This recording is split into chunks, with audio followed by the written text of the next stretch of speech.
Burası İskenderun Limanı'nın, depremde yanmaya başlayan İskenderun Limanı'nın tam karşısı. Burası eski hayvan pazarı olarak kullanılan ve 51. Ağır Bakım'ın yan tarafı olarak tarif edilen bir bölge. 44 dönüm üzerine kurulu.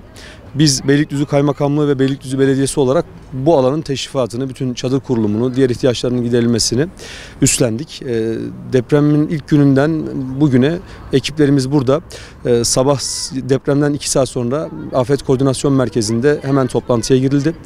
İlk nefes arama kurtarma ekibimiz bölgeye geldi. Arama kurtarma çalışmalarına başladı. Hemen arkasından ikinci ekibimiz bu alanın teşrifatıyla alakalı bölgeye intikal ettiler. Biz de onlarla geldik. Şu an bu alanda yaklaşık 500 küsur çadır var. Bununla birlikte büyük stoklama alanları oluşturduk. Endüstriyel mutfak kurduk. Bu mutfağın içerisinde saatte 750 kapasiteli ekmek fırını dahil. Bunu da biz kendimiz üreteceğiz. Ekmeğimizi de burada kendimiz üreteceğiz. Onun dışında depolama alanları, tuvalet ve WC ihtiyaçlarının giderilmesi için donatılar.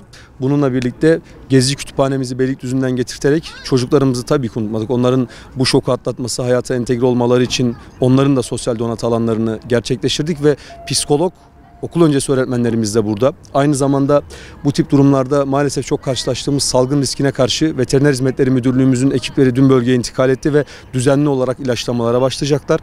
Şu an görüyorsunuz elektrik direkleri çekilmekte. 1-2 gün içerisinde elektriği sağlayacağız. Tabii bölge eski hayvan pazarı olduğu için altyapı anlamında çok sıkıntılıydı.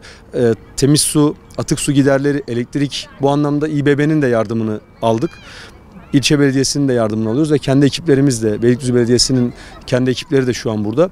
Altyapı bizi zorladı çünkü burası bahsettiğim gibi hayvan pazarıydı ve bir çöp yığınıydı biz geldiğimizde. Tesviyesini gerçekleştirdik. Hızla çadırlarını kurmaya başladık. Yemekhanesini, bizim büyük yemekhanemiz faaliyete geçene kadar tabii mağdur edemezdik insanları. Küçük mobil hizmetler vermek amacıyla çadırlar ve konteynerlarda yemek üretimine başladık. Şu anda endüstriyel mutfağımız 15.000, tam kapasiteye ulaştığında günlük 15.000 kişiye hizmet verebilecek şekilde. Tabii aslında sadece çadır kentte kalanlara değil, malum çok büyük bir afet var ve buranın belirli bir kapasitesi var. Diğer açıktan gelen halka mutlaka bir şeyler veriyoruz. Onları boş göndermiyoruz. Burada yemek alabiliyorlar. Müthiş bir şekilde Beylikdüzü'nden gelen şu ana kadar 170 tane tırımız ulaştı. Peyderpey daha da ulaşmaya devam edecek. Bunların içerisinden halkın göndermiş olduğu kolileri, yardım kolilerini, muhteviyatı, her türlü hijyen, gıda, sağlık, aklınıza gelebilecek her şey var. Bölge halkına dağıtıyoruz çünkü insanlar can havliyle ellerinden çıktıkları için her şeye ihtiyaçları var. Günlük olarak şu an aşağı yukarı 5.000-6.000 kapasiteli yemek üretimi var. Çadır kent ve dışarıdan gelenlerle birlikte. Kurulum halihazırda tamamlanmak üzere. Tabii sadece kendi kurulumumuzla ilgilenmedik. Bölgede askeriye, polis, emniyet ve diğer kamu kurumlarından da yaklaşık 200'e yakın çadırı kendilerine tahsis ettik ve bir kısmının kurulumunu da bizzat gerçekleştirdik. Şu an için tabii ki onların gidenleri geri getiremeyeceğiz ama kalanların hayata devam etmeleri gerekiyor.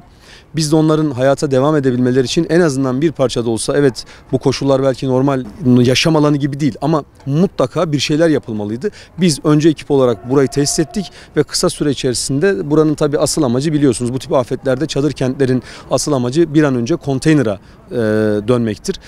Böyle bir düşüncemiz var. Hızla bir şeyler yapmaya çalışıyoruz. Şu an için teknik bilgiler bu şekilde. Çok zor. Damatla 3 çocukla ne kaldı? Aha çadır. Gözyaşı. Evlat acısı çok kötü. الأخت تقول أنها كانت في البناية التي سقطت فوق رؤوسها